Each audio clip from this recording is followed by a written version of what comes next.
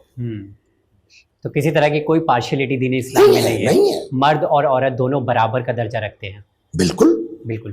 چلیے بہت شکریہ. اگر آپ اس ذمہ داریاں الگ الگ ہیں جی, لیکن آپ دیکھیے کہ جنت کی جہاں بات ہے, کہیں آپ کو ملے گا پورے قرآن میں کہ صاحب مرد جنت میں جائیں گے عورت نہیں جائے گی؟ نہیں, میری نالج میں نہیں ہے. بلکہ وہاں نفس کی بات ہوتی ہے, نہ مرد کی بات ہوتی ہے نہ عورت کی بات ہوتی ہے. کس کی بات ہوتی ہے؟ وہ نفس وما قد افلح من زکاہا, ہے نا. تو یہ نہ مرد ہے نہ عورت ہے, نفس نہ مرد ہوتا ہے نہ عورت ہوتا ہے. جس کا عمل نیک ہے اس کو. ذمہ داریوں کی بات الگ ہے, تو دنیا میں بھی ذمہ داری, دنیاوی قانون کے اعتبار سے بھی کچھ ذمہ داریاں الگ الگ ہیں. بالکل. اگر اس سوال جو آج بھی دنیا میں اٹھ رہا ہے کہ وومن فریڈم بہت امپورٹنٹ ہے, اس نظریے میں آپ کا کیا نظریہ ہے؟ قبلہ نے جو بات کہی ہے کہ ہر کی ایک اپنی ذمہ داری ہے. آزادی اور پابندی یہ 2 لفظ ہیں ایک دوسرے کے اپوزٹ. آزادی وہاں تک اچھی لگتی ہے کہ جہاں انسان اچھا نظر آئے. پابندی وہاں لگائی جاتی ہے کہ جب جو چیز انسان کے لیے خود مضر ہو, انسان کے لیے نقصان دہ, تبھی تو قانون بنایا جاتا ہے. اللہ تبارک و تعالیٰ نے جو ذمہ داریاں جو ریسپانسبلٹیز مردوں کو دی ہیں, اگر مرد حضرات اسے بحسن خوبی انجام دے رہے ہیں تو وہ اپنی زندگی سے صحیح فائدہ اٹھا رہے ہیں.